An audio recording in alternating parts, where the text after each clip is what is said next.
Bienvenido, bienvenida a esta nueva sección del canal Salud Extrema, Conversaciones con Bestias de la Salud Extrema. En ella vas a poder encontrar conversaciones con auténticos cracks que van a ayudarte a perseguir tu potencial biológico. Estoy seguro de que en ella encontrarás un manantial de información potenciadora y esta concretamente es la primera de la serie. Es la entrevista a Marcos Vázquez que rescaté de mi antiguo canal, Cuerpo G. Ya sabes que los vídeos de más calidad, los más importantes, los voy a ir moviendo poco a poco a este canal. Así que si alguien no se ha enterado, díselo.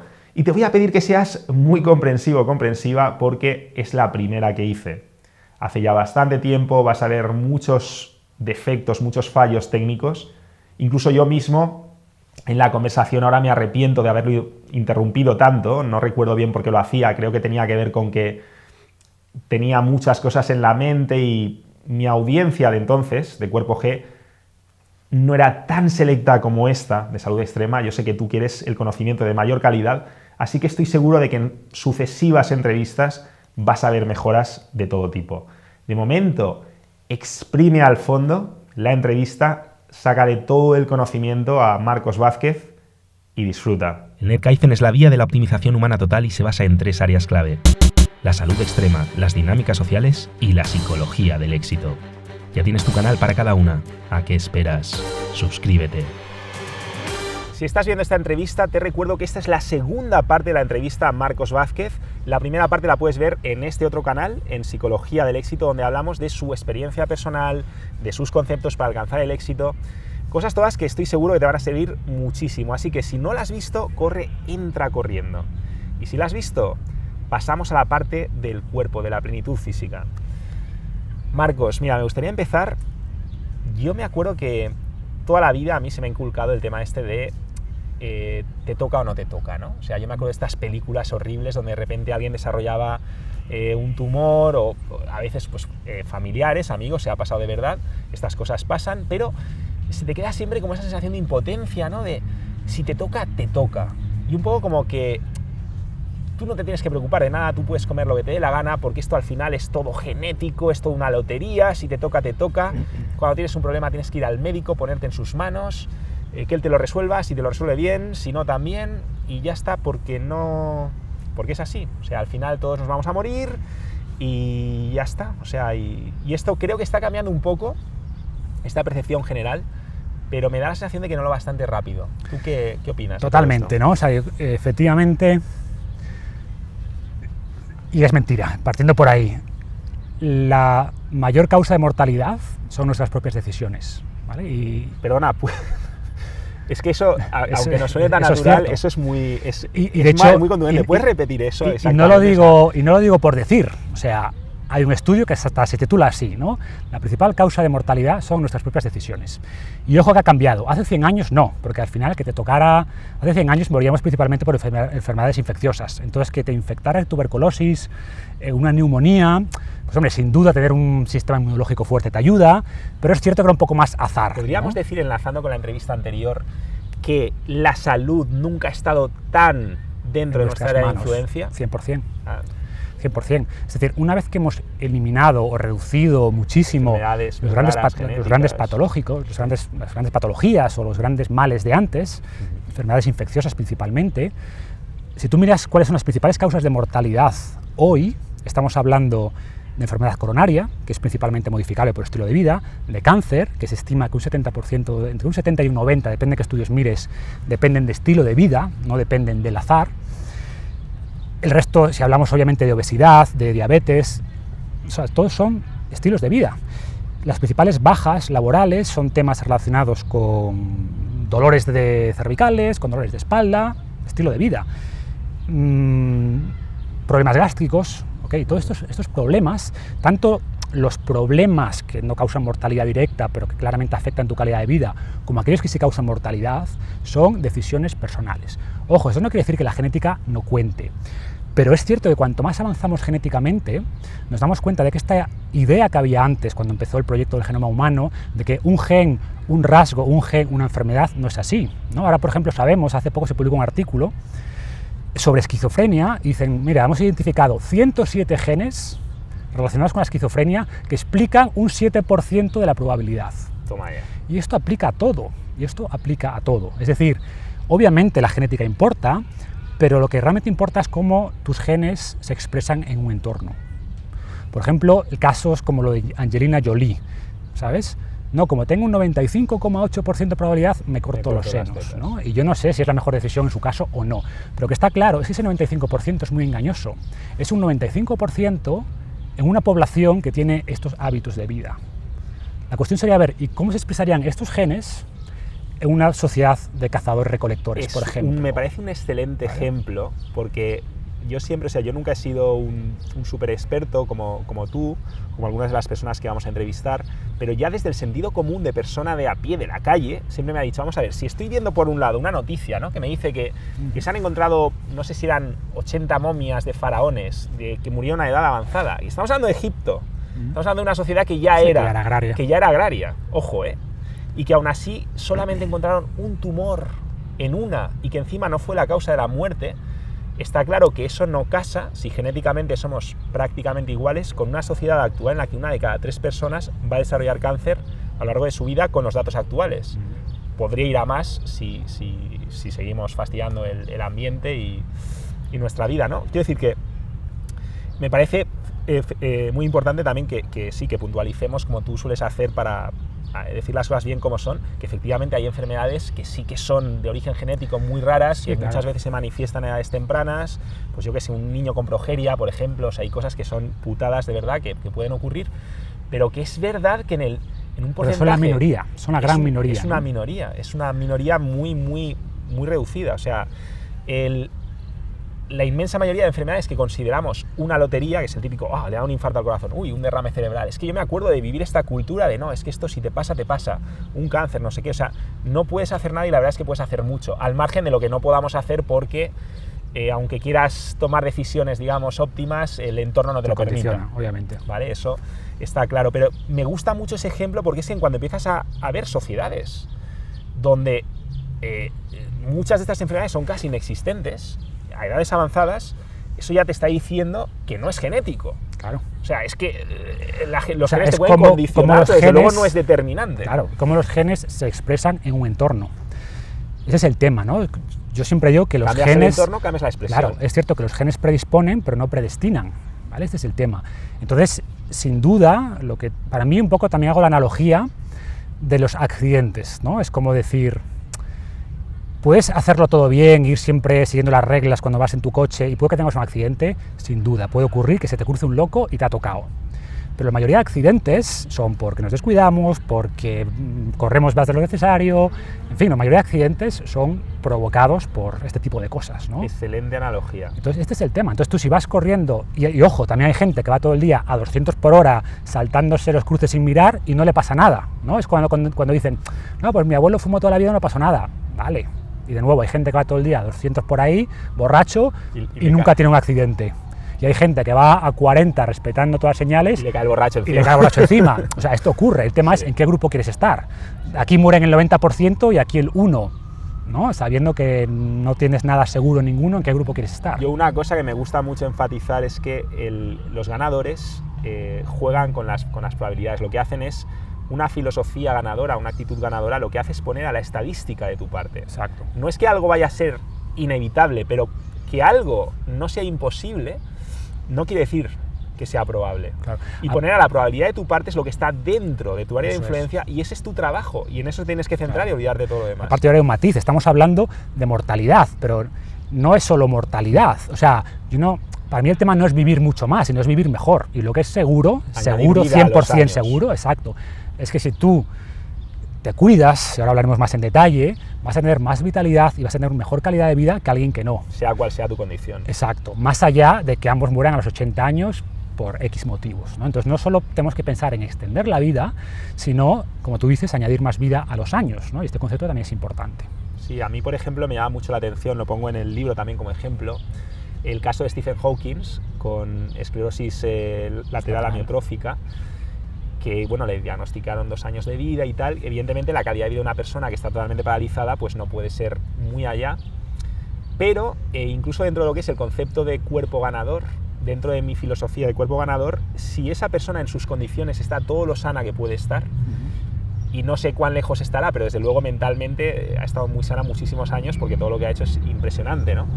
Para mí eso ya es un cuerpo ganador, porque un cuerpo ganador siempre se tiene que adaptar a ti y a tus circunstancias. Claro. Dentro de esto que comentas, de añadir vida a los años, otro de esos mitos que está totalmente calado en nuestra sociedad: sano, enfermo. O sea, si no estás enfermo, estás sano. ¿Qué opinas del tema este binario? Es un error. Ya sé lo que opinas, porque no leí en tu libro hace nada. Pero eso, como yo siempre digo, o sea, la salud es mucho más que ausencia de enfermedad, ¿no? Es decir, tú si vas al doctor y te dice, perfecto, tu análisis está muy bien, tienes el colesterol súper bajo, que ese es otro gran error, todo está bien, estás sano. Sí, porque luego están las partículas de colesterol. Es todo un tema, luego si quieres hablamos, ¿no? Otro tema más. Pero en el fondo tendemos a ver un poco la salud eso basado en números y no la salud basado en cómo me siento.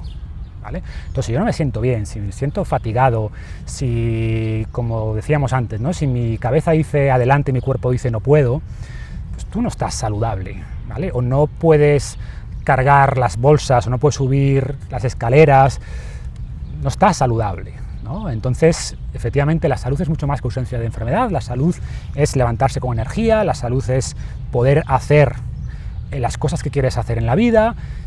Y eso es mucho más que lo que dicen los números o análisis, ¿no?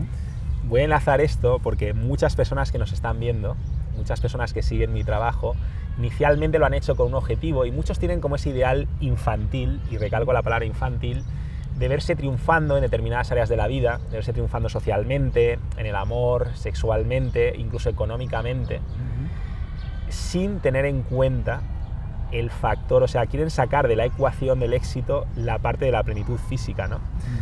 Y a mí me hace mucha gracia porque, joder, es que lo he vivido en primera persona y lo veo constantemente. A veces veo a un alumno y me está hablando de creencias y de movidas, y digo, no, tú tienes un bajón de azúcar. O sea, tú ahora mismo estás químicamente jodido, no estás optimizado.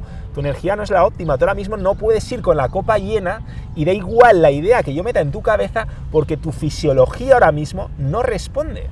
Claro. Y ese es el primer error que has cometido, el no maximizarte, el no acercarte a tu plenitud, porque eso ya te está saboteando en el resto de áreas. Es muy importante lo que dices, porque tendemos a separar la mente y el cuerpo, ¿vale? Esto es la mente y este es el cuerpo, ¿no? Dualidad cartesiana. Claro, y es equivocado, están totalmente integrados. Y tu fisiología afecta a tu psicología. Y al revés. Y al revés, ¿sabes? Es un loop. Entonces, si tu cuerpo no funciona bien, tienes desajustes hormonales, eso va a afectar tu mente. ¿Okay? Luego lo que llaman ahora incluso diabetes 3, o sea, el Alzheimer en el fondo. Cuéntame eso no, mira, es un... No o sea, muchos problemas neurodegenerativos, ¿vale? Como Alzheimer, como puede ser Parkinson, principalmente el Alzheimer es donde más demostrado está, ¿no? Se llama diabetes tipo 3 porque en el fondo tiene mucho que ver con con metabolizar mal la glucosa, ¿okay? Y por ejemplo, cosas como dietas cetogénicas y cosas de este estilo ayudan a regular esos problemas, ¿no? Entonces, cuando de nuevo tienes desajustes hormonales, eso afecta a tu cerebro. Es que creo que no nos damos cuenta de lo importante que es el cerebro. Y creo que mucha gente también tiene un problema. Nos ve a lo mejor haciendo ejercicio, te ve a ti que estás muy fuerte, y a lo mejor tiene el concepto este, ¿no? De fitness, cuerpo musculoso, y por favor, o sea, hay algo que no me canso de recalcar una y otra vez, y es que un cuerpo G, un cuerpo ganador, es ante todo y sobre todo para sustentar un cerebro ganador. O sea, un cerebro en plenitud. Si tu cuerpo está pleno, es la condición necesaria, es una condición indispensable para que tu cerebro pueda responder con la máxima plenitud. Y de nuevo es que se nos olvida que el cerebro es cuerpo. Y luego se nos olvida también que las emociones son cerebro. Porque claro, como encima cada vez que hablamos de emociones nos tocamos el corazón, pues me gustaría, por favor, aprovechando que estás aquí, y ese es el mensaje ya, el detonador definitivo para que a todo el mundo le entre, o sea, por vía intravenosa, que de verdad, si no cuidan su cuerpo, nunca van a ser emocionalmente todo lo que pueden ser. No van a alcanzar la maestría emocional sin la plenitud física. Eso es así, y de hecho antes hablábamos del éxito y decíamos, no, mucha gente pues descuida el cuerpo o pierde salud para ganar dinero, y luego tiene que gastar dinero para ganar salud, ¿no? Eso creo que decía el Dalai Lama. Pero yo iría un paso más allá, o sea, en el fondo es que si tú además quieres tener éxito en cualquier cosa, necesitas ponerle energía.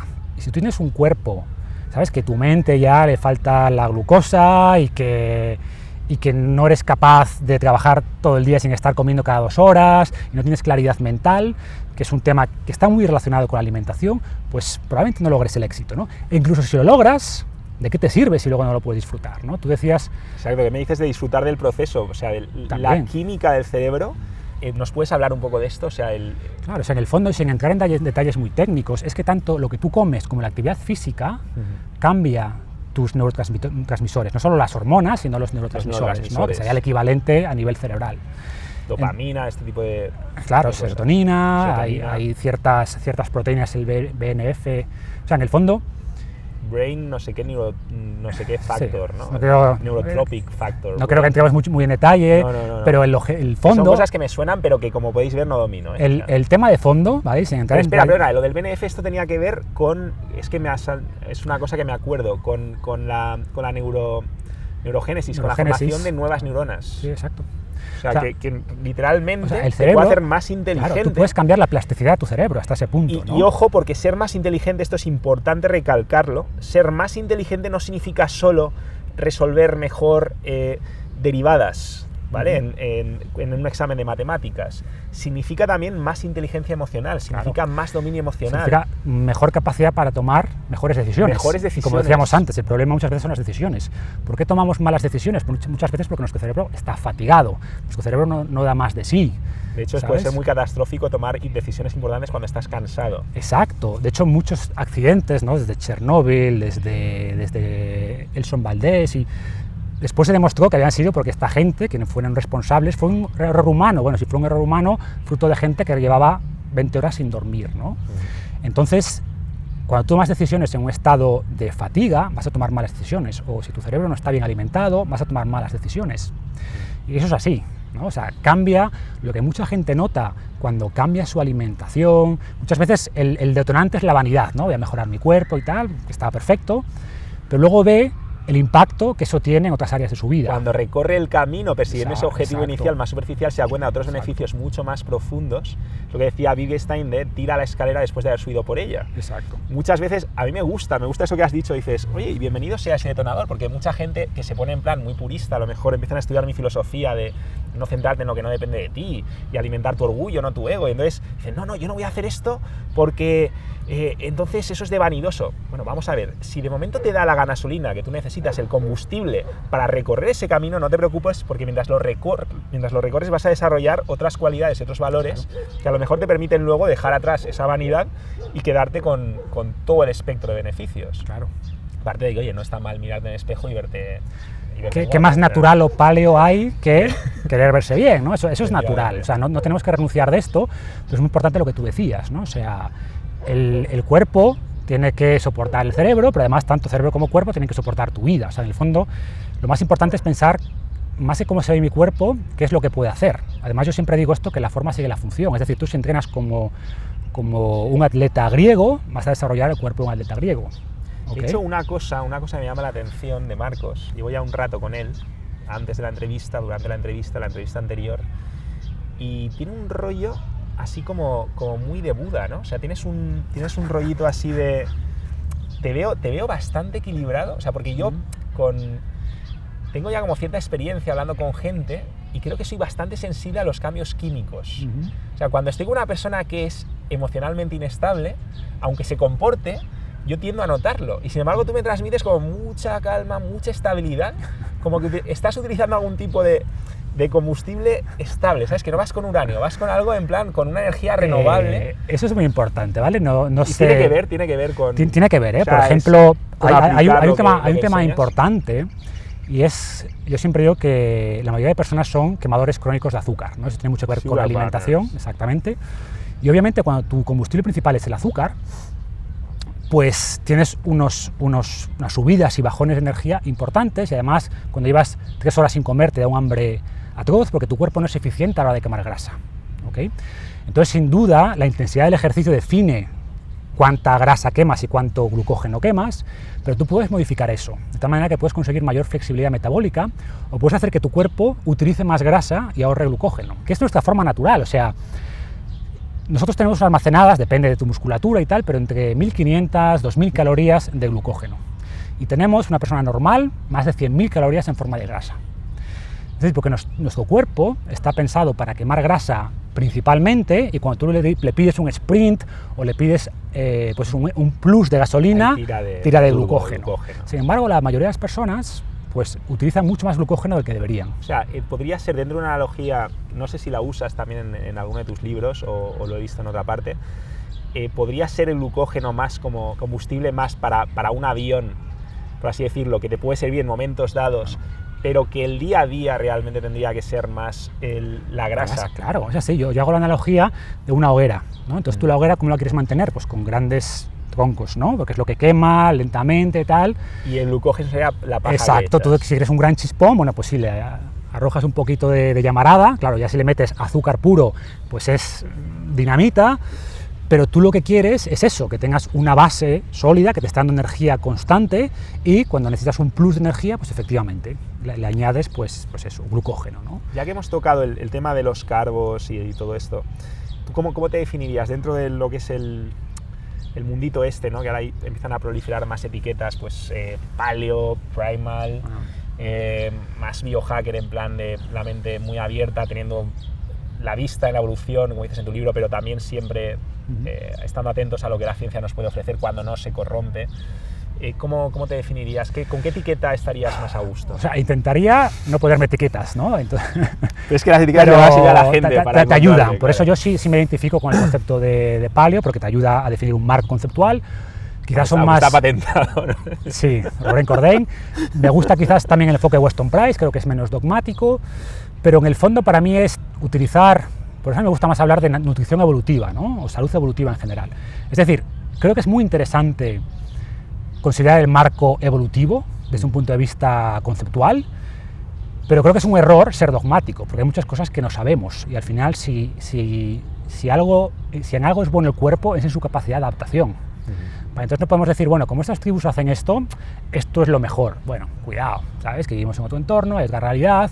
Entonces, sin duda es un buen punto de partida para tomar hipótesis razonables. Lo que es un grave error es lo que hacemos a día de hoy, que es que la ciencia médica en general trata al cuerpo como algo que apareció. Uy, nos apareció este cuerpo.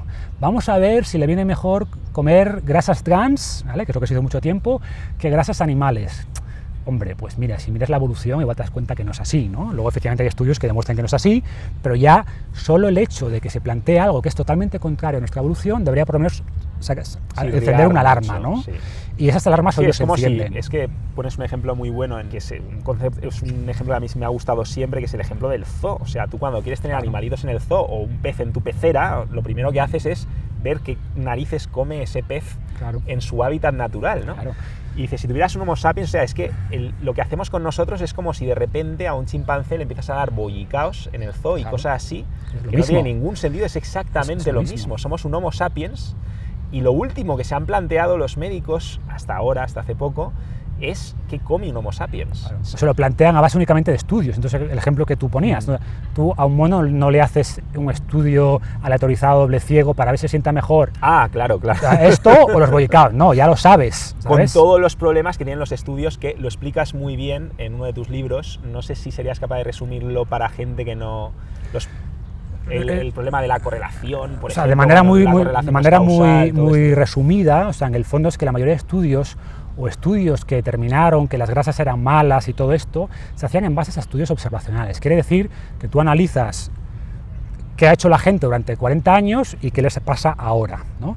Entonces, en esos estudios es imposible determinar causalidad. En el mejor de los casos puedes identificar correlación, ¿no? Pero muchas veces la correlación no implica causalidad, o la causalidad puede ser la inversa. Pones un ejemplo muy bueno de la margarina y los divorcios, el rato de divorcios. O sea, me refiero a que tú cuando tienes muchos datos puedes encontrar un montón de correlaciones que no tienen nada que ver. Otras son porque tienen una causa madre, una causa común, ¿no? El ejemplo que yo digo, por ejemplo, hay una relación directa entre el consumo de helados y la gente que muere ahogada. ¿no? Y tú dices, bueno, pues entonces voy a dejar de comer helados para no ahogarme. No, el tema es que hay un factor externo, que es la temperatura, que afecta a ambos. A mayor temperatura sube el consumo de helados y la gente que se baña, por lo tanto la gente que muere ahogada, ¿no? Entonces, y además cuando hablamos de la biología humana, es muy compleja, o sea, es imposible separar un factor único, ¿no? Por ejemplo, o sea, estudios que alguien te muestra un estudio, no, es que muestra que las dietas vegetarianas son mejores, ¿vale? Porque tienen menos riesgo cardiovascular, no sé qué. Primero, lo que estás comparando es una dieta vegetariana versus una dieta occidental tradicional, ¿vale? Mala. Y cualquier cosa, obviamente, si tú empiezas a comer más vegetales y frutas, vas a mejorar, seguro. Sí. Pero además... Un tipo de persona. Claro. Y el segundo es el efecto del usuario saludable, ¿no? Claro. Quien tiene una dieta vegetariana tiene muchas más probabilidades de no fumar, de no beber, de hacer ejercicio. Entonces, ¿cómo sabes qué es lo que impacta cada variable? Es imposible definirlo, ¿no? Entonces, por esto y a veces mero azar. Un ejemplo que me hace mucha gracia es el de que muchas veces las correlaciones son meramente azarosas. Claro. O sea, si tú quieres, pues empiezas a encontrar, porque claro, por probabilidad al final tienen que aparecer correlaciones azarosas. Exacto. Y eso para mí sí que ha sido como un... Porque lo otro más o menos pues ya me sonaba, ¿no? Pero digo, es que es verdad, claro, es que puede ser incluso azarosas, ¿no? O sea, puedes determinar que puedes sacarte un titular de la manga perfectamente diciendo si comes margarina te vas a divorciar, que ojo que la margarina es muy mala, pero no tiene nada que ver con los divorcios, simplemente porque existe una relación azarosa entre el consumo de margarina y los divorcios. Exacto. ¿Y qué ocurre? Que ahora cada vez tenemos más datos, y cuantos más datos tienes, empiezas a más correlaciones hacer azarosas, cálculos de regresión, no sé qué, y te pueden salir un montón de relaciones, ¿no? Y por tanto, y de nuevo, las enfermedades no surgen de un mes para otro, de un año para otro, que pueden ocurrir a lo largo de 30 años, ¿no? Entonces, por eso para mí es muy importante todo este tema del concepto de evolución, del marco evolutivo. Es decir, esto tiene sentido desde un punto de vista evolutivo, y si no tiene sentido, porque salga un estudio que te lo dice, bueno, cuidado, ¿sabes? Si salen 20 estudios, pues hombre, igual obviamente hay que creerlo, ¿no? Pero me refiero que cuando hay incertidumbre de estudios, pues yo siempre intentaría pensar, bueno, ¿qué es lo que hacíamos antes? ¿Cómo hemos vivido durante cientos de miles de años? Y me inclinaría hacia esto. ¿Okay? Entonces creo que utilizarlo como un marco conceptual es muy poderoso. Ahora bien, cuando se convierte en un dogma, es peligroso. Que telita también. Ahora a ver si nos da tiempo a hablar un poco de esto, porque también hay paleoyihadistas ya importantes por ahí, dando vueltas. Comparto mucho tu idea de que una persona, o sea, el marco evolutivo tiene que ser una fuente muy importante a la hora de tomar decisiones. Otra fuente muy importante es la propia experiencia, el darte cuenta también de los datos, digamos, llamémoslos antropológicos. O sea, si por ejemplo cierta tribu no tiene X enfermedad, pues a lo mejor no podemos decir que su estilo de vida causa no tener una enfermedad, pero sí que podemos descartar que ciertas cosas que ellos hacen la cause, porque si ellos la hacen, por ejemplo el tema de los esquimales, ¿no? O sea, durante años hemos creído que la carne roja es súper cancerígena, pero evidentemente no puede ser la carne en sí, o sea, no puede ser la carne de los esquimales, ni las grasas animales, claro, no pueden ser las grasas animales cuando ellos han tenido una dieta tan animal, ¿no? O sea, estos tres puntos de evidencia creo que son muy importantes, muy poderosos, y no sé, hay gente que, por ejemplo, en el grupo paleo discute mucho y dice que ciertas cosas son como evidencia anecdótica y tal, entonces cualquier cosa lo descartan cuando no encaja en su idea de lo que debería de ser paleo, lo quieren descartar como evidencia anecdótica. Yo quiero romper una pequeña lanza a favor de la evidencia anecdótica, porque si vemos a una persona que de repente vive 1000 años, estoy poniendo un caso extremo para que podamos entenderlo, haciendo algo, pues vale, es evidencia anecdótica, pero yo me voy a fijar muy mucho en lo que hace, porque no conozco a nadie que viva 1000 años, ¿no? Quiero decir que si empezamos a ver que nuestros amigos, que nosotros, que nuestra familia, con evidencia anecdótica, empezamos a experimentar cambios haciendo algo y beneficios, hay que prestarle bastante atención, no por nada, sino porque lo que tenemos, la alternativa no vale mucho, como bien has dicho. O sea, uno, porque en muchos casos se basa en titulares que parten de correlaciones no causales, o por lo menos que no se puede demostrar que son causales, y en el otro caso, cuando hablamos ya de ensayos clínicos, entonces nos vamos a las ratas. Claro. Eso es muy importante, y yo haría lo poco ético, porque no puedes hacer algo a largo plazo. Exacto. Y sin ir a las ratas, en estudios en animales, hay que pensar también que cuando un estudio reporta información, reporta las medias, pero tú después, cuando ves el detalle, te das cuenta que hay una variancia muy importante. Es decir, un estudio concluye que las personas que comen más carbohidrato, bla, bla, bla, pero luego tú ves el detalle del estudio y te das cuenta que había un rango así, el estudio reporta la media. ¿vale? Pero eso quiere decir que hay gente que funciona mejor con una dieta y gente que funciona mejor con otra, ¿no? Y eso la gente, pues obviamente se queda con la estadística media. ¿Y esto qué quiere decir? Que obviamente que cada uno es diferente. Y hay gente que tolera mejor la glucosa y gente que la tolera peor. Hay gente que metaboliza mejor las grasas y gente que las metaboliza peor. O sea, tu genética, por ejemplo, tú puedes tener más copias de un gen que procesa la amilasa del carbohidrato, y si tienes muchas copias vas a poder comer más carbohidrato que si tienes pocas copias. Es más neolítico que otra persona. Exactamente, o lo mismo con los lácteos, ¿no? Entonces tú no puedes decir, ¿la leche es buena o es mala? Pues hombre, si tú has sido de Europa del Norte, ¿no? Tienes más genética de este lado, lo más probable es que puedas tomar una cierta cantidad de lácteos y que no tengas ningún problema y que incluso sean beneficiosos, ¿no? La grasa láctea, en general, la gente que la procesa bien es saludable, ¿no? Y sin embargo, el 70% de la población es intolerante o a la lactosa o a la caseína, ¿vale? Entonces podemos decir, la población, o sea, la raza humana no está adaptada a los lácteos, ¿vale? Pero eso no quiere decir que tú, por tu descendencia, quizás sí lo estás y puedas tomar más lácteos y puedas tomar más cereales antes de que esto sea un problema. Es un tema que ¿no? me fascina, es un poquito más rebuscado a lo mejor para alguien que está empezando, pero la gente que está más metida creo que le puede interesar.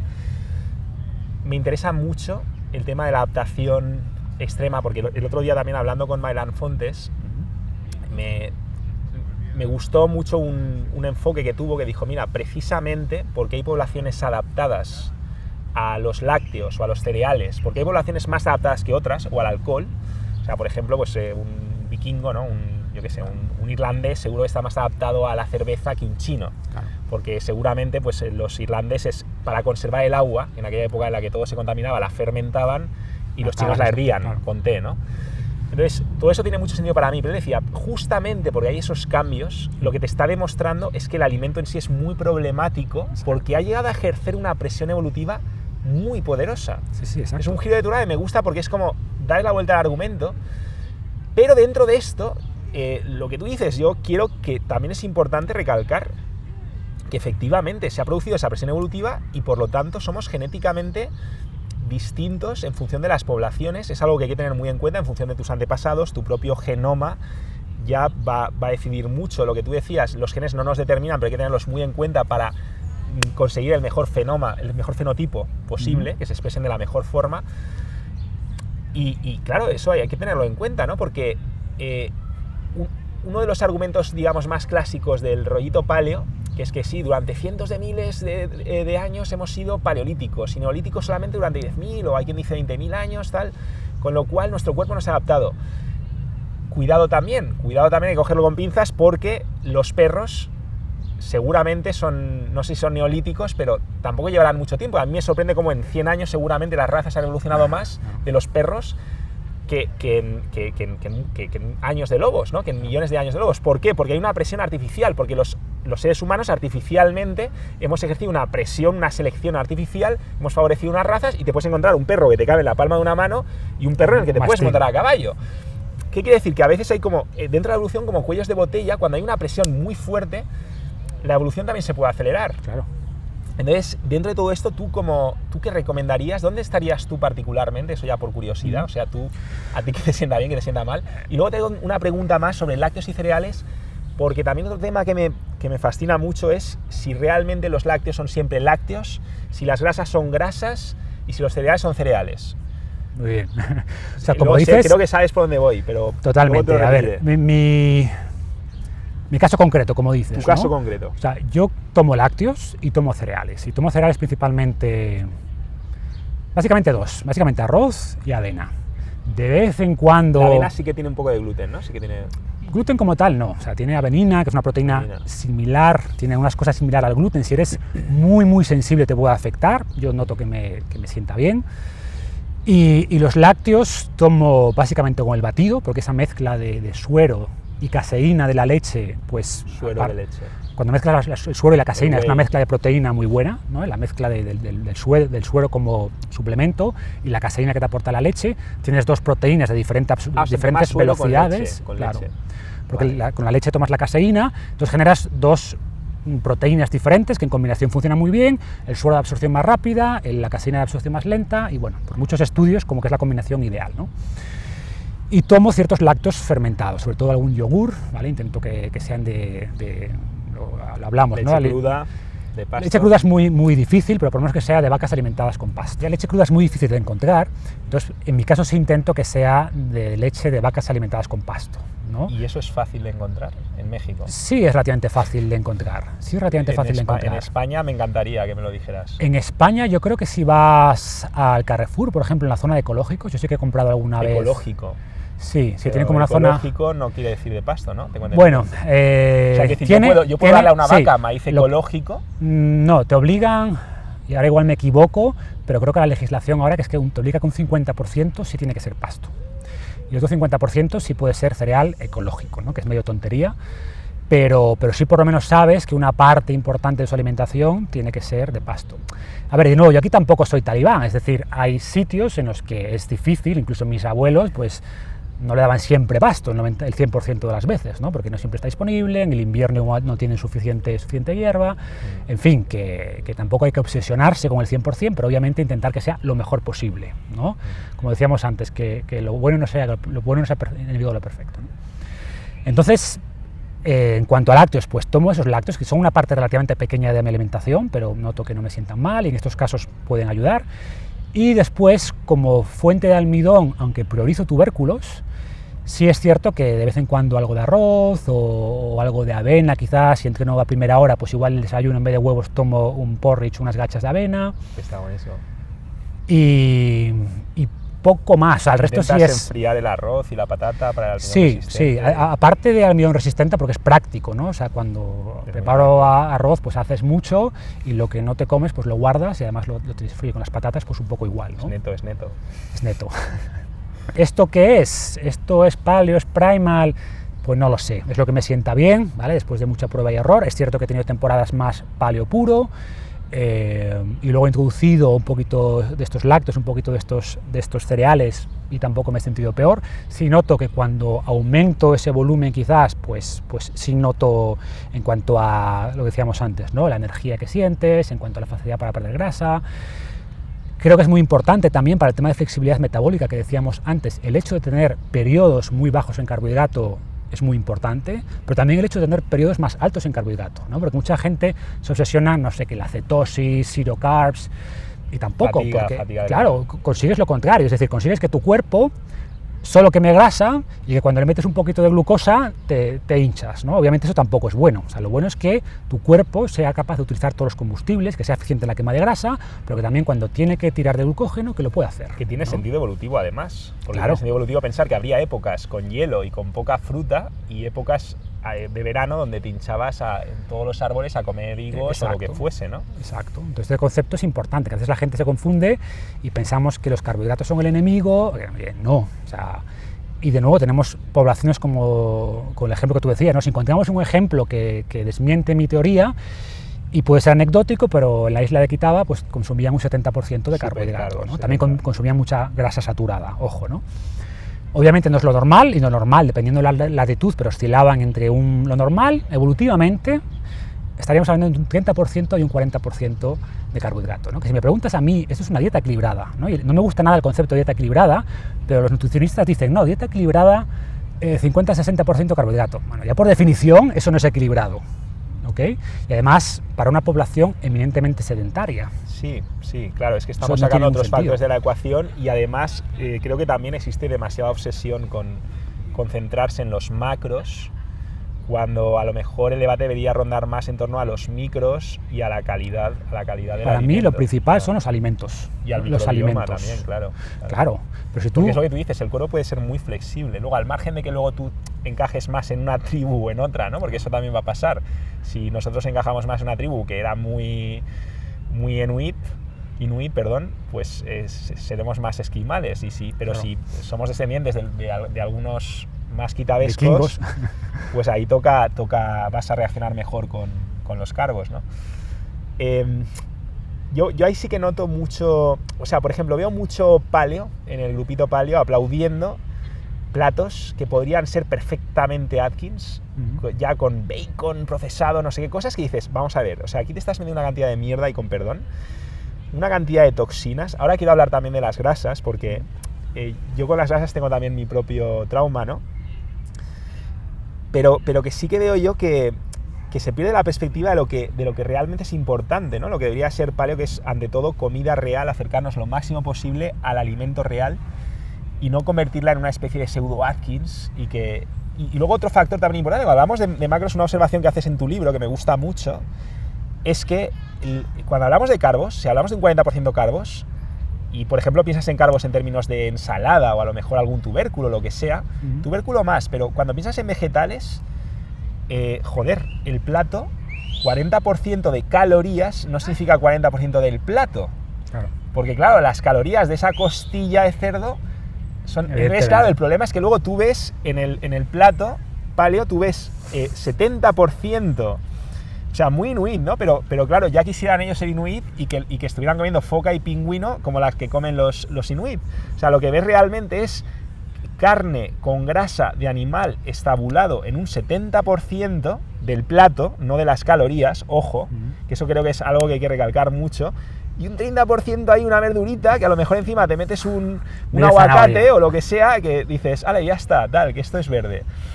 Y eso creo que es muy problemático, ¿no? Pues me gusta mucho que cómo recuerdas en tu libro este concepto, ¿no? Es decir, espera, ojo, calorías, no cantidad, porque ¿cuántas calorías puede tener una lechuga? Nada. O sea, pues con una lechuga entera... 200 calorías de espinaca no te las comes. Efectivamente. Pero es importante lo que dices. Por terminar la idea, es cierto que hay muchos dogmas, igual que tenemos que cuestionar las ideas, ¿no?, preconcebidas y los dogmas de dietista nutricionista general, y ojo, que hablamos de los dietistas nutricionistas y tanto tú como yo conocemos muchos que son muy buenos y que están muy abiertos a este tipo de ideas, no solo están abiertos, sino que ejercen la práctica, ¿vale?, con estos conceptos, ¿no?, y les va muy bien.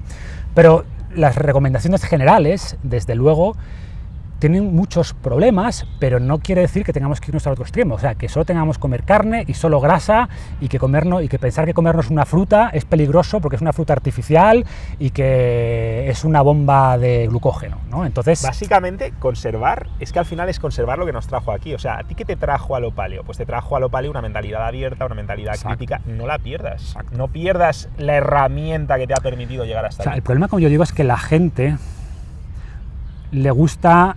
Como tú dices, le gusta... Claro, como tú decías, ¿no? Le gustan las etiquetas y le gusta la certeza. Come esto y esto no, ¿vale? Pero la realidad es que muchas veces una pregunta, si puedo comer esto o aquello, la respuesta es depende, ¿sabes? Depende, y además depende de ti. Ese es el punto, depende de mil cosas. Depende, no es lo mismo la grasa de un animal alimentado con pasto que estabulado, como tú bien decías, no es lo mismo tu descendencia, no es lo mismo si haces actividad física o no haces actividad física, en fin. Que te puede cambiar epigenéticamente incluso, o sea, que es muy bestia, o sea, como tú... Es que eso es un concepto, cuando yo la primera vez que leí sobre esto me quedé como... Fue mucho shock para mí, ¿no? Porque es... O sea, un cambio epigenético no es que tú entrenas y te pones fuerte porque los músculos se desarrollan, es que de repente unos genes que tenías desactivados, que no se estaban manifestando, no se estaban expresando, de repente pasan a expresarse y otros que se expresaban dejan de expresarse por ciertos cambios en tu estilo de vida. Este concepto también me fascinó cuando estaba empezando a estudiar todo este tema de la genética y leí algo así como, en resumen, es más complejo que esto, pero resumido era, cada gen tiene dos partes. El gen, la información y un interruptor, que se activa o se desactiva. Y dices tú, wow, ¿sabes? Eso te cambia un poco la perspectiva y tú puedes activar o desactivar genes según tu comportamiento, ¿vale? Según lo que comes, según la actividad física que haces, según cuánto descansas, según si tu ritmo circadiano está sincronizado o no está sincronizado. Todo esto tiene un impacto epigenético. Traducción, la frase de no, es que es mi genética. Claro. O sea, tú defines tu genética, hay que revisarla. O sea, para mí es como otra analogía, ¿no? Pues tú juegas al póker, igual te han tocado malas cartas. Pues sí, puede ser, pero hay gente que con muy malas cartas gana millones, ¿no? En el fondo es cómo juega las cartas. Pues esto es lo mismo, sí. Los genes, efectivamente, son cartas, ¿vale? Yo nunca voy a medir un 80, ¿no? Haga lo que haga, pero puedo jugar las cartas de una manera que me hagan ganar, ¿no? A pesar de que mis cartas no sean las mejores. Sí, la epigenética casi es como que de repente sale un comodín que no habías visto, ¿eh? Casi. La genética... La epigenética, digo. O sea, la epigenética a mí me gusta mucho... un cambio epigenético, es que ahí te cambia el metabolismo, te cambia todo. Claro, a mí me gusta mucho cuando dicen que la epigenética es la evolución de la teoría de la evolución, ¿no? Es decir, esto antes se pensaba que la genética era mucho más determinista, y nos damos cuenta de que no. ¿Vale? Sí, que los cambios epigenéticos... casi volver a hacerle caso a ¿cómo se llama? Lamarck, ¿no? Un poco, es un poquito de Lamarck, casi. Poco... A mí me recuerda mucho a los... No sé si has visto las películas estas de la Patrulla X y tal, que hay mutantes que no se enteran nunca de que lo son, de que tienen un superpoder, hasta que no viven un evento en su vida que les activa ese gen y entonces de repente les salen los rayos por los ojos o lo que sea, pero si no lo viven, podrían pasar toda su vida sin enterarse de que son un superhéroe. Pues igual muchas personas que nos están viendo piensan que son obesos genéticos o cualquier cosa de estas y a lo mejor tienen ese gen que les permite ser superhéroes completamente desactivados porque no están haciendo lo que... Me estoy poniendo un poco idealista, ¿no? Pero es para animar a la gente a que se meta en el rollo. Podría ser un superhéroe. Voy otra vez a temas así más polémicos. Yo tengo movidas con la grasa, tengo movidas con los cereales, me gusta mucho el tema de la fermentación, que también lo tocas un poco de pasada en tu libro. Cómo realmente dices, claro, es que los neolíticos lo primero que hicieron para poder tolerar esos alimentos fue manipularlos, procesarlos, fermentarlos. Yo también creo, o sea, muchas veces, a mí por ejemplo, el pan me vuelve loco, estuve años experimentando como un científico loco hasta dar con el paleopan perfecto de plátano macho, que no tuviera los problemas del trigo y tal.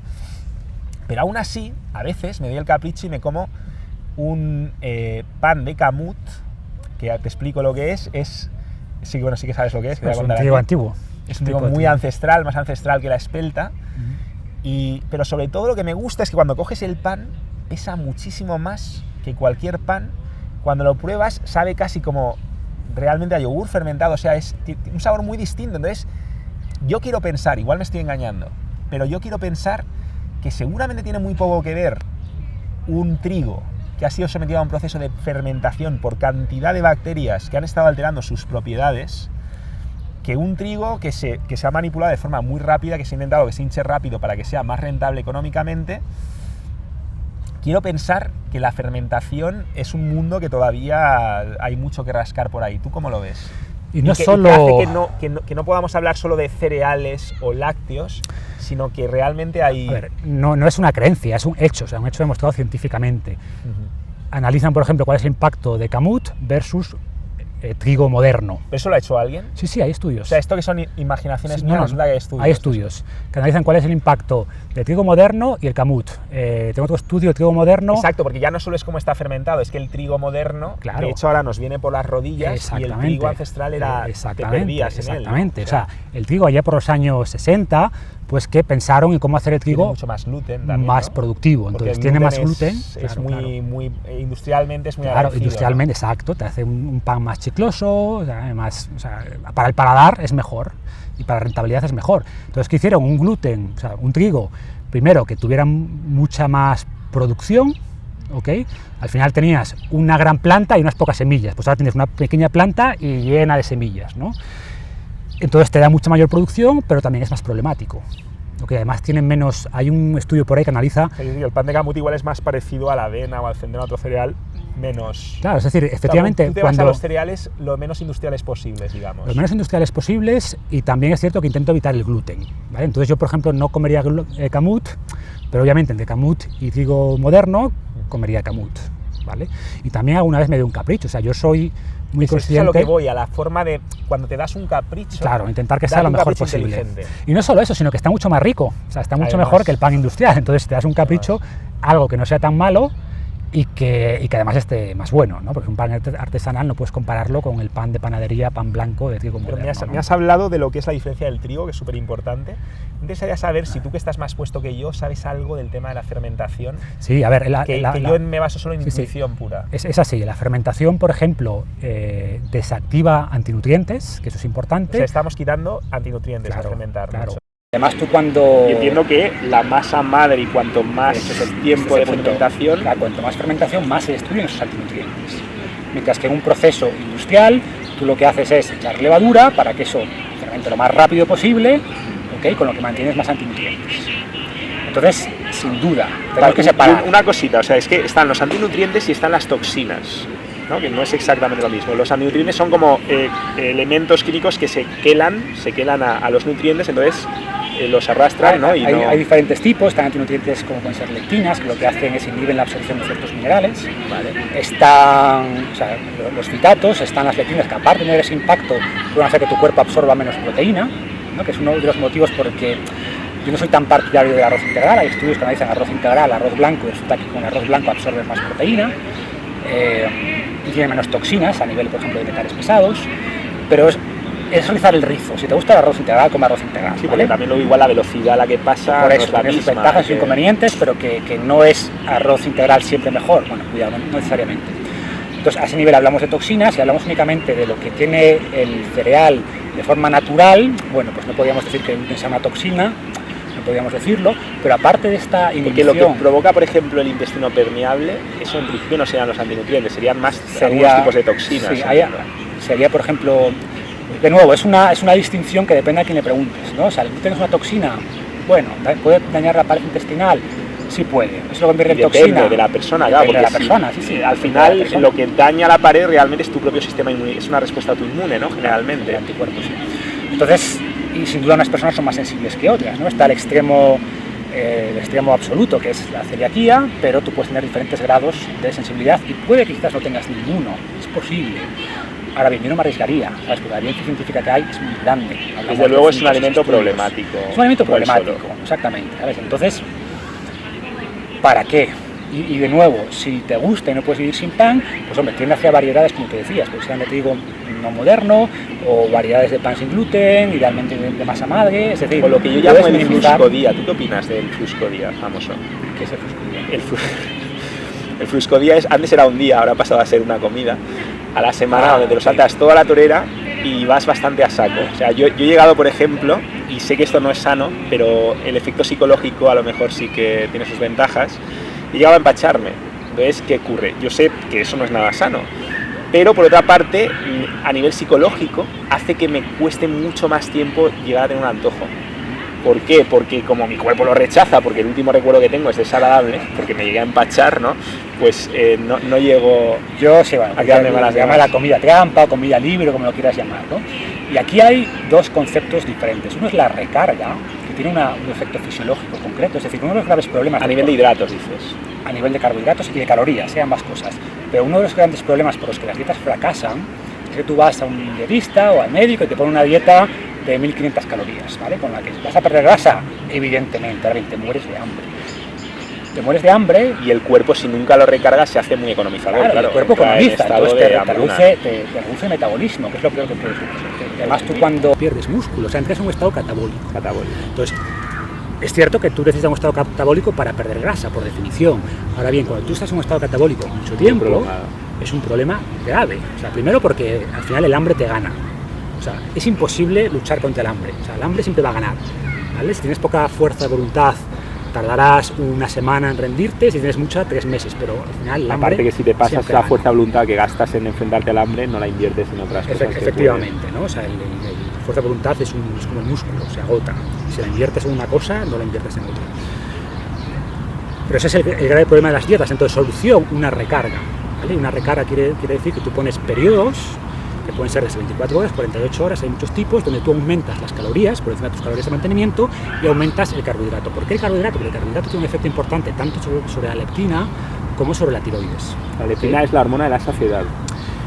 Sí, es más complejo que esto, o sea, digamos que la leptina es un indicador de la energía que tú tienes acumulada en el cuerpo.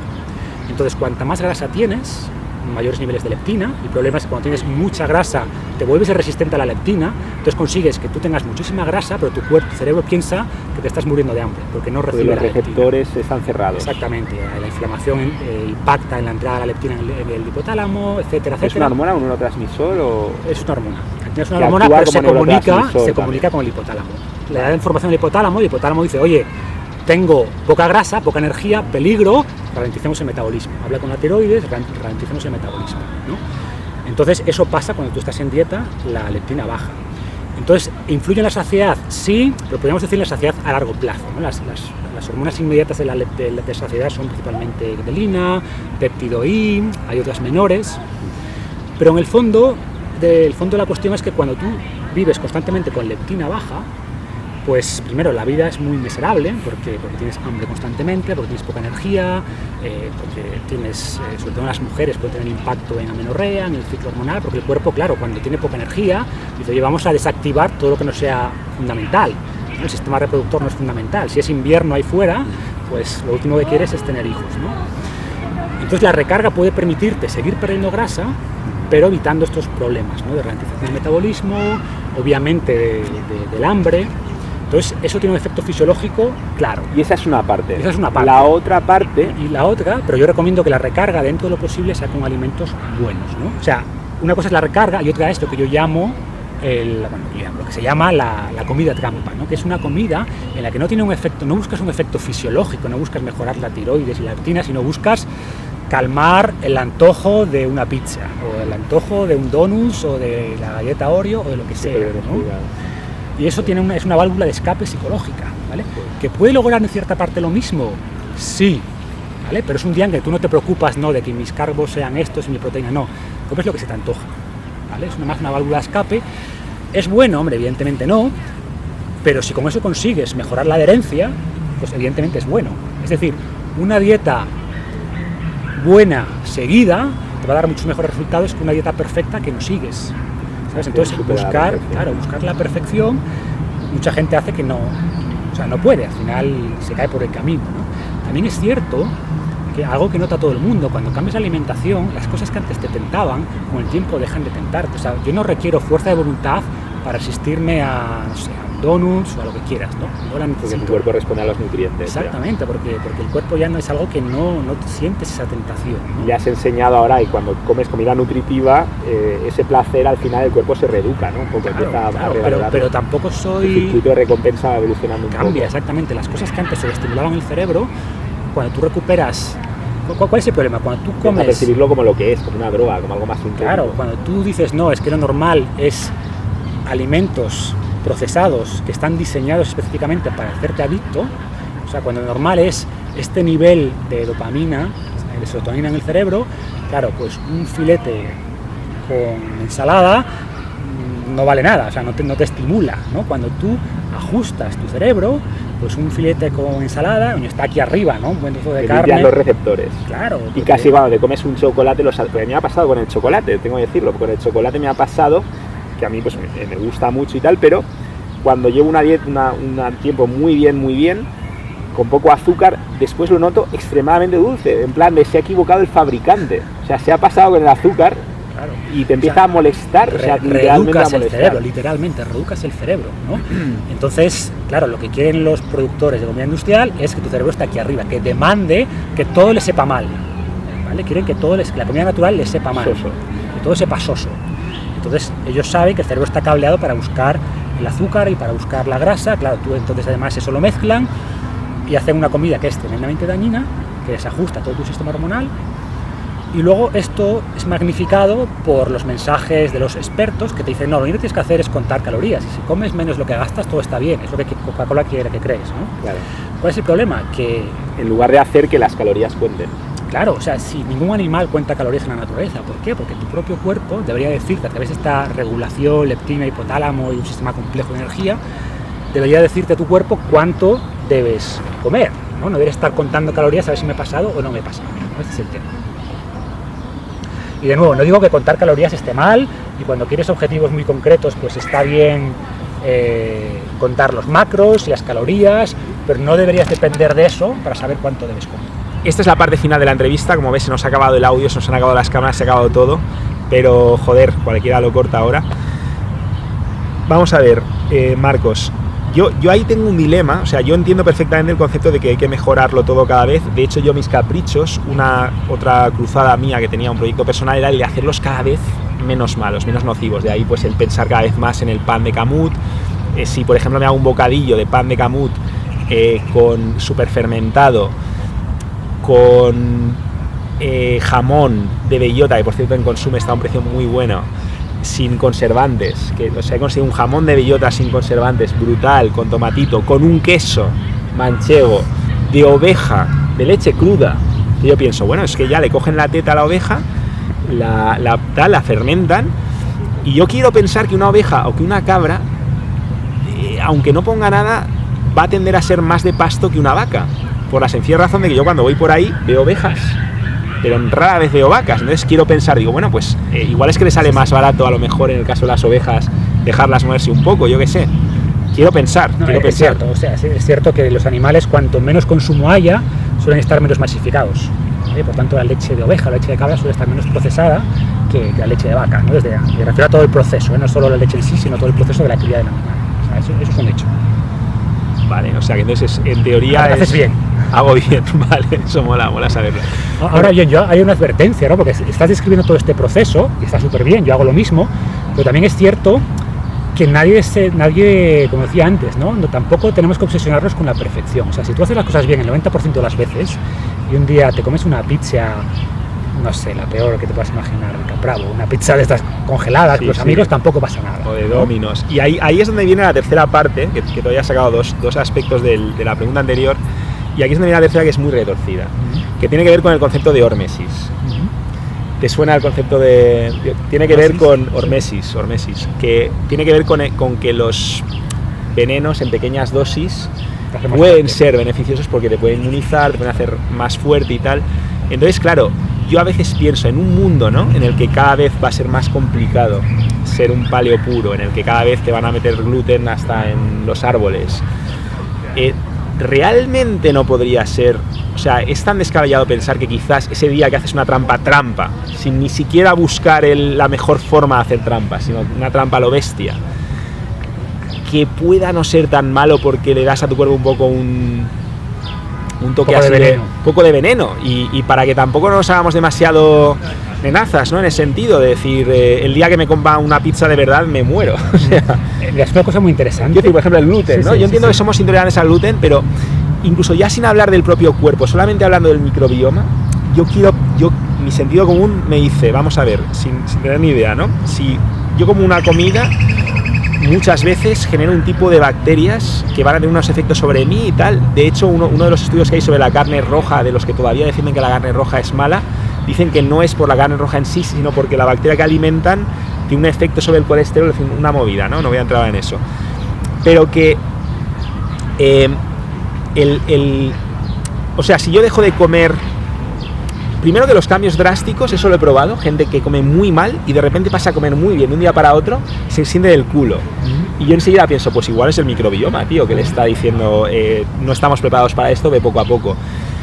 Y luego la otra idea que tengo, que me viene a la cabeza a veces, es, hombre, si yo dejo de comer, y solo pensando en el microbioma, o sea, no pensando en si mi cuerpo se adapta de otras formas, que a lo mejor también, pero solo pensando en el microbioma, si yo abandono por completo el gluten o los lácteos. Mi experiencia es que mucha gente, no todos, ¿no?, pero mucha gente que efectivamente abandona completamente el gluten, por hablar de gluten concretamente, se nota que después come gluten y le sienta fatal, ¿sabes? Entonces, yo estoy a favor de aprovechar este concepto de hormesis, y sí creo que, salvo obviamente que seas celíaco o no tienes una intolerancia fuerte, introducirlo de vez en cuando. Y ya es cuando te planteas, dices, de por vida, nunca más. Puede que no sea malo. Por ejemplo, también, y aunque no hay muchos estudios, por experiencia práctica te aseguro que la gente, por ejemplo, yo trato con muchos, lo que yo llamo veganos rehabilitados, ¿no?, que han vuelto a ver la luz. Y ellos, sin duda, si tú llevas 10 años sin comer carne, cuando vuelves a comer carne, te cuesta digerirla. ¿Por qué? Porque el estómago pierde capacidad, pierde acidez, que tener un estómago ácido es muy bueno, porque obviamente procesa mejor las proteínas, en general la comida. Cuando tú no le das carne durante 10 años, pues pierde la capacidad de procesarla, ¿no? Incluso hay gente que para estimular de nuevo esa producción hay que tomar ciertos suplementos, desde bilis de whey, bueno, una serie de suplementos. Y esto existe, y eso es así, más allá de que no haya muchos estudios al respecto, pero es así. Súper interesante. Claro, y lo mismo creo que puede ocurrir con el gluten, ¿no? Entonces sí creo que quizás una retirada absoluta, pues en muchos casos puede no ser lo mejor, ¿no? Lo que está claro, si algo me está quedando claro, es que efectivamente esto es una cosa que no está ya todo. O sea, hay que seguir estudiando, claro, de por vida. Mira, un tema que a mí me llama mucho la atención, cuando empiezas a ver los estudios, ¿no?, tú asumes que las cosas que dicen son así y que están probadas. Y luego empiezas a ver los estudios y son absolutamente ambiguos, ¿no? Y muchas veces incluso tú ves el abstract, ¿no?, te quedas con la conclusión de los investigadores. Cuando entras a los datos te das cuenta de que no es tan así, que esas conclusiones son interpretaciones de los datos, pero que otras muchas interpretaciones son posibles. O sea, en el fondo, por eso cuando decíamos antes, ¿no?, uno de los problemas es que la gente busca certezas en un mundo en el que solo podemos dar pautas que seguramente tengas muchas más posibilidades y de que te vaya bien. Valiosas y filosofías valiosas para enfrentarte a la incertidumbre. Claro, pero que nada reemplaza la autoexperimentación, o sea, esto es así, ¿no? Entonces, en el fondo, por eso yo siempre digo que, bueno, no creas lo que yo te diga, lo que tú digas, o lo que diga el médico de turno, experimenta. Obviamente, busca un mensaje que te resuene, que te haga sentido, pero luego experimenta como te sienta. Te voy a poner un ejemplo bastante reciente de autoexperimentación, un pelín escatológico, pero es que le doy muchas vueltas, porque yo, por ejemplo, sí que he pasado épocas de decir, yo notaba que, por ejemplo, el suero lácteo y tal, no sé, igual me salían granitos, ¿no? Sí, puede ser. Y a veces sí que he hecho en falta algún tipo de proteína rápida y portátil y tal, ¿no? Entonces, por fin vi la luz y creí descubrir la proteína perfecta.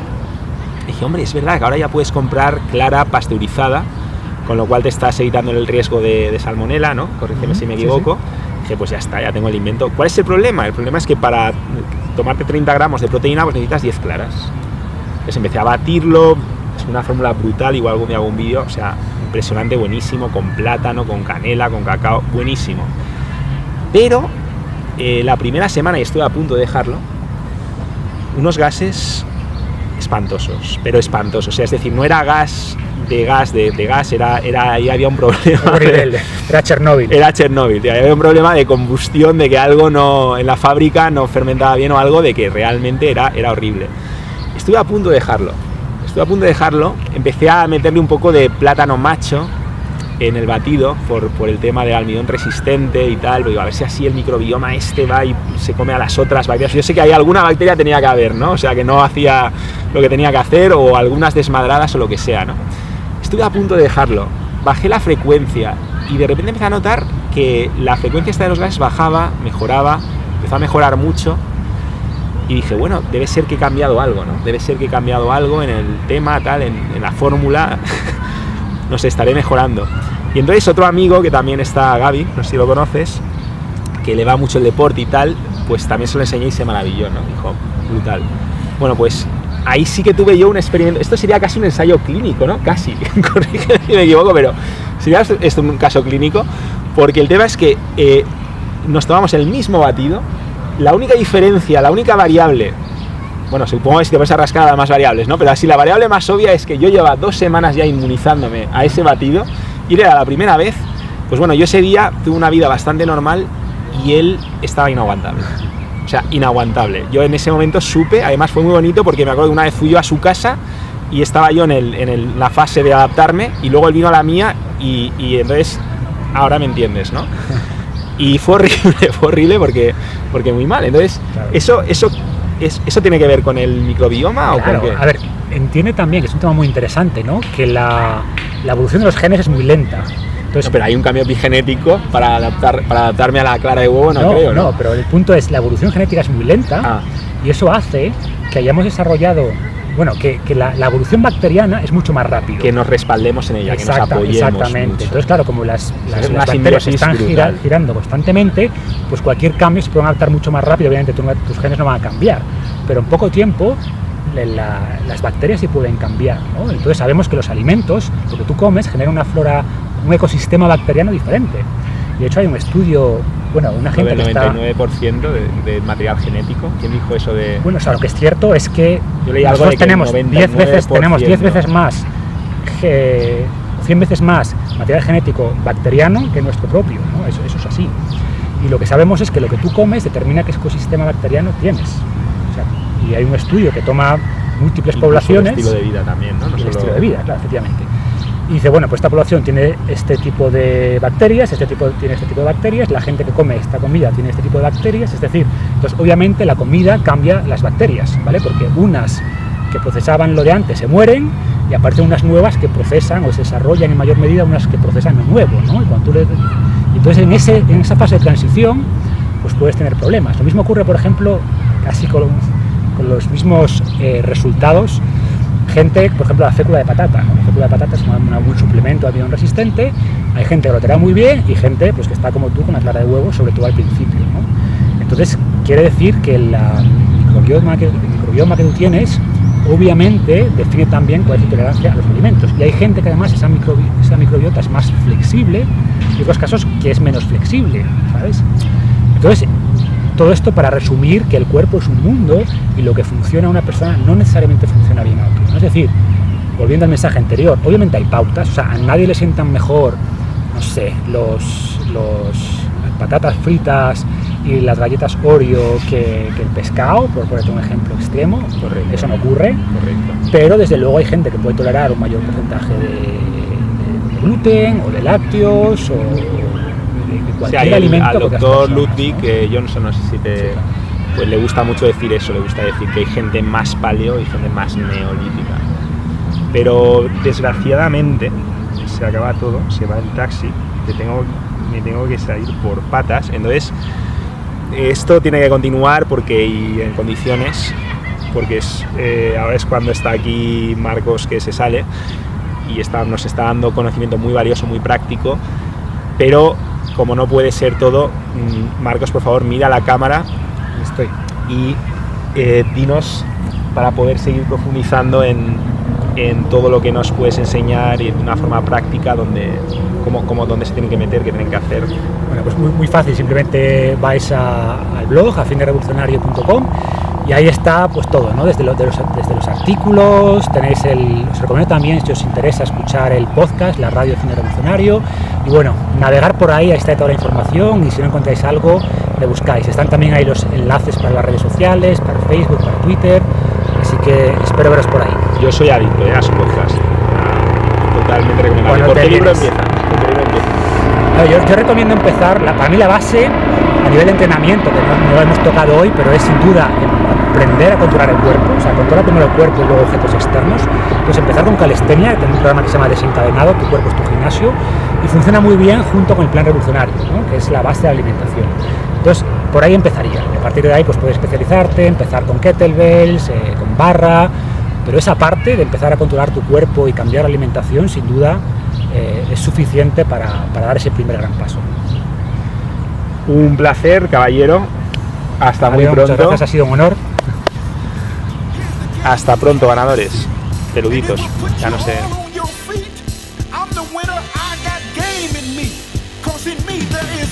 Defeat.